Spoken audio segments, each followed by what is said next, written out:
There exists in each human soul a region few dare to visit. It is a place not of light, but of shadow, the thoughts we suppress, the impulses we deny, the truths we refuse to admit even to ourselves. Most people believe danger lies outside in the actions of others, in the uncertainty of life, but the true threat often lies within us. It wears no mask. It waits in silence, growing stronger each time we ignore its whispers. This danger is not evil in the way most understand it. Rather, it is a disconnection, a failure to confront who we really are beneath the layers of politeness and control. The moment we begin to harshly judge others, to obsess over their faults, or to feel irrational anger at their freedom, we must stop and ask, what am I projecting? You see, when we suppress envy, hatred, insecurity, or fear, we don't destroy them. We simply push them deeper, like coals buried under the floorboards. Eventually, they catch fire. This is when a kind person suddenly becomes cruel, when a trusted leader becomes corrupt, when a gentle soul lashes out violently. Do not wait for your darkness to erupt. Do not pretend it isn't there.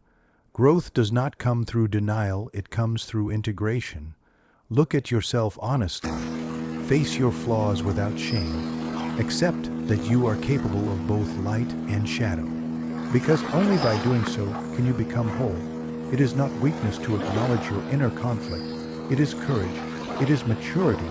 It is the beginning of wisdom. The unseen part of the human personality is not simply hidden, it is often disowned. We don't just fail to acknowledge it. We deny it with conviction. This is the part of ourselves we quietly reject.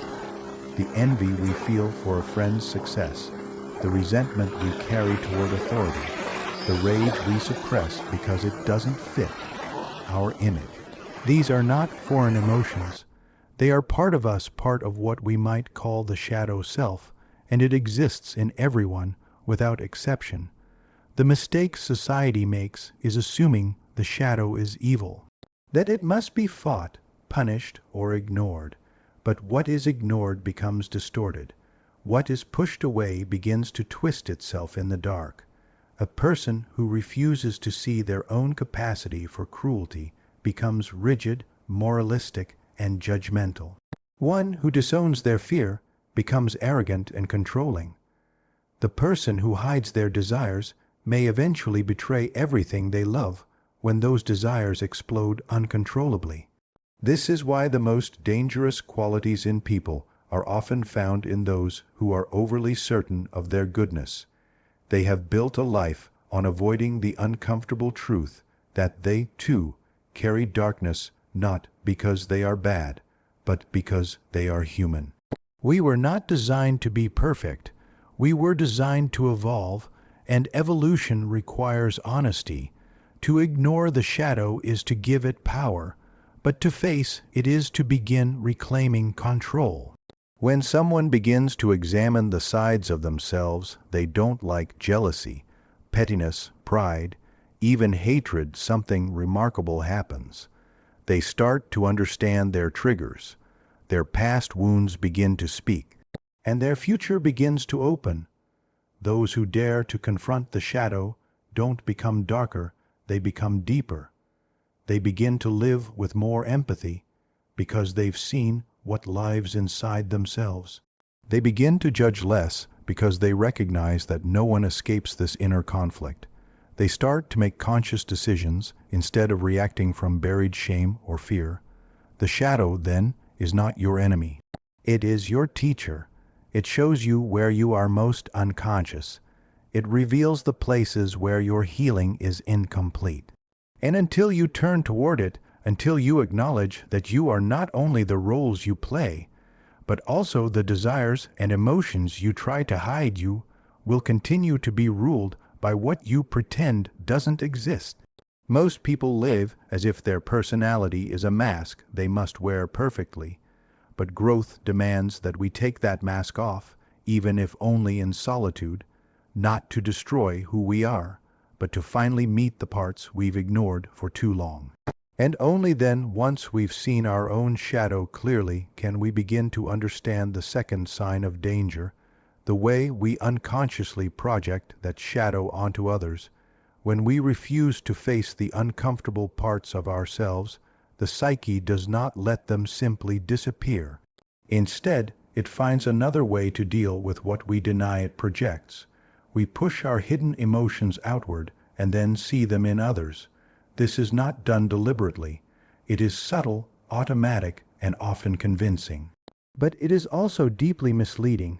A person who has not confronted their inner anger may walk through life believing that everyone else is aggressive.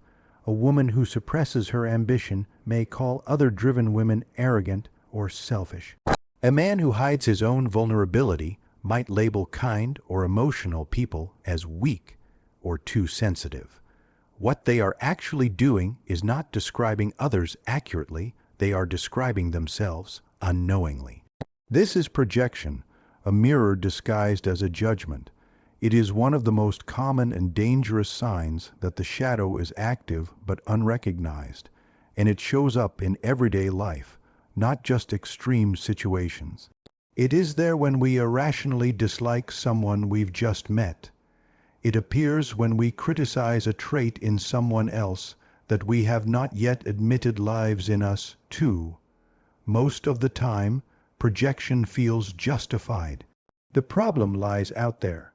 Someone else is at fault. Someone else is threatening, foolish, manipulative, or wrong. But if we pause and ask, what is this reaction really about? We often discover that the emotion isn't coming from the present, it's coming from our own unexamined past. This is not about blaming ourselves for everything we feel. It's about becoming conscious. When you feel a surge of frustration towards someone, ask yourself, what part of me are they reflecting that I don't want to see? That question alone can unlock an entire history of repressed feelings, unmet needs, and unresolved wounds. Projection is not always harmful in an obvious way, but it always steals clarity. It distorts relationships. It creates enemies where there are none.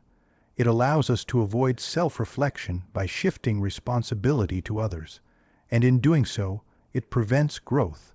The irony is that the traits we project are often the very ones we most need to work on or even embrace. The person who irritates you because they are too confident might be expressing something you've buried, your right to take up space, to speak freely, to stop apologizing for who you are. The person you mock for being overly emotional may remind you of your own repressed need for expression, for softness, for connection. Becoming aware of projection does not make you weak. It makes you wise. It gives you the power to see others clearly and, more importantly, to see yourself without the fog of denial. Every time you catch yourself overreacting, judging, or accusing, treat it as a signal. The psyche is not attacking you, it is trying to wake you up. Once we begin to understand projection, we uncover an even deeper danger, repression. Projection is what we do with what we can't face. Repression is the refusal to admit it exists in the first place. Repression is not the same as self-control. Self-control is conscious, it's an active decision not to act on an emotion. Repression, by contrast, is unconscious. It's what happens when a part of us, a memory, a desire, a rage, a grief becomes too threatening for the conscious mind to tolerate. So we push it down, bury it in the dark. And we believe falsely that by doing so we've eliminated it. But the psyche doesn't erase what we repress. It holds onto it silently, patiently, until it finds another way out. Sometimes this happens in dreams through strange, symbolic images. Other times it seeps out through chronic anxiety, sudden mood swings, or unexplained exhaustion. And often, it bursts through in moments we least expect. An outburst, a panic attack, a breakdown. This is the chaos repression creates. It builds pressure inside us until something cracks. People who seem put together, on the surface often carry enormous chaos beneath it, not because they are weak, but because they have never been taught how to process their own emotions. They've been taught to hide them. Society rewards repression. It celebrates people who suppress sadness with a smile, who bury their anger under politeness, who ignore their pain in the name of strength. But this model of emotional avoidance is a trap. It doesn't lead to peace, it leads to internal war, and eventually that war spills outward. A repressed person becomes unpredictable. They don't understand their reactions because they don't know where they come from. They may lash out at someone they love, sabotage opportunities they've longed for, or isolate themselves out of fear of being too much. What looks like irrational behavior is often the consequence of long and felt emotion finally breaking the surface. Even the body reacts to repression. Headaches, digestive issues, chronic tension, all of these can be physical expressions of what has not been emotionally processed. The body keeps a record of what the mind refuses to face. Facing this truth requires courage, not shame. To admit that you've repressed your anger, your grief, your unmet needs, this is not weakness. It is the beginning of healing, because only what is brought to awareness can be understood. And only what is understood can be transformed. When you stop repressing, you don't become a chaotic person. You become a conscious one. You begin to recognize your own patterns. You begin to feel emotion without being consumed by it. You begin to tell the truth first to yourself, then to others. Repression is the silence that breeds disorder, but expression, honest, mindful, and grounded, is the pathway back to sanity. And once this expression begins, the next question arises. What do we do with all this awareness? The answer lies in the fourth key, the necessity of self-awareness as the only true cure.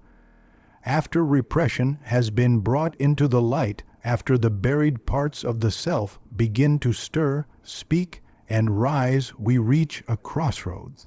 Awareness floods in, but it can feel overwhelming, even frightening. Many turn back at this point. They prefer the illusion of control to the discomfort of truth. But those who continue, those who choose to stay with what they now see, begin to walk a different path. That path is self-awareness. Self-awareness is not simply knowing yourself. It's not a list of traits, strengths, or personality types. Real self-awareness is the ability to observe your inner world without judgment, to watch a thought arise without attaching to it, to notice your emotional reactions and ask, why now? Why this? Where is this coming from? When you become self-aware, you no longer act blindly from your pain. You recognize it, you name it. You begin to understand that your responses are not random, they're patterns, formed by years of experience, trauma, conditioning, and choice. And with that understanding comes the possibility of change. The person who is unaware reacts. The person who is aware responds. Without self-awareness, everything stays external. The problem is always the job, the partner, the system, the family. And while these may be real sources of pressure or harm, true transformation begins within. Without self-awareness, we live in cycles repeating the same relationships, the same mistakes, the same regrets, because we've never paused long enough to examine why we do what we do. Awareness slows everything down. It allows space between trigger and reaction. That space is where choice lives. That is where power returns. But awareness alone is not comfortable. It often shows us things we'd rather not know, the ways we've hurt people, the ways we've betrayed ourselves, the ways we've stayed silent when we should have spoken. But this discomfort is the cost of growth. To become whole, you must be willing to see the full truth of who you are, not just the curated version you present to others, but the private, messy, contradictory self beneath the surface. And once you see it, you begin to own it. This is what separates the mature from the unconscious: ownership. You stop blaming others for the wounds you refuse to heal. You stop seeking external fixes for internal problems. You take responsibility for your own peace, not because it's easy, but because it's yours. There is no awakening without self-awareness, no freedom, no depth. It is the mirror that shatters delusion, the light that dissolves projection, the antidote to repression, and through that mirror, through that light, you begin to encounter not just your shadow, but also your potential.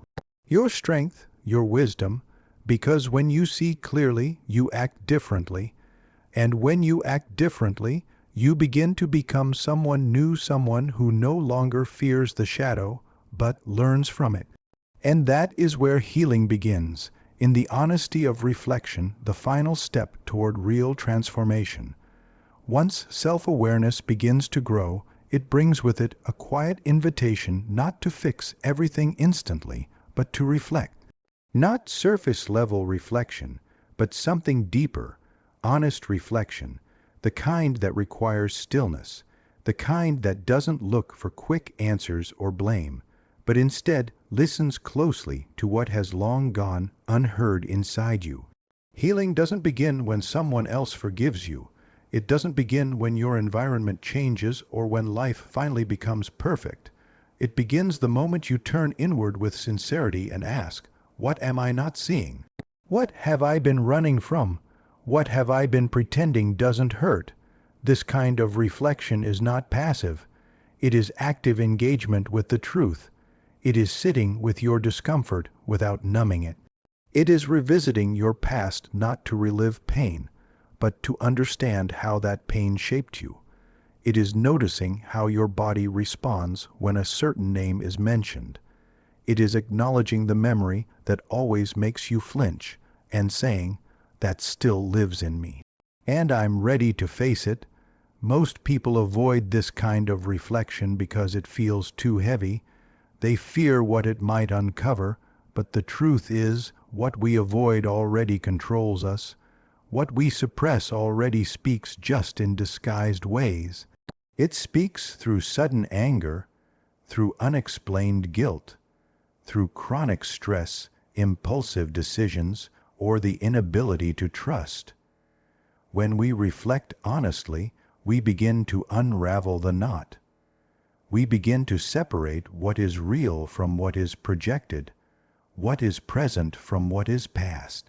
We realize that the voice inside us saying, "You're not enough," didn't start with us, it was planted there, and we've carried it for years. Honest reflection is the process of reclaiming ownership over your own mind. It's how we stop living according to old stories and start writing new ones. But this only happens when we are willing to look clearly not only at what others have done to us, but at what we've done to ourselves.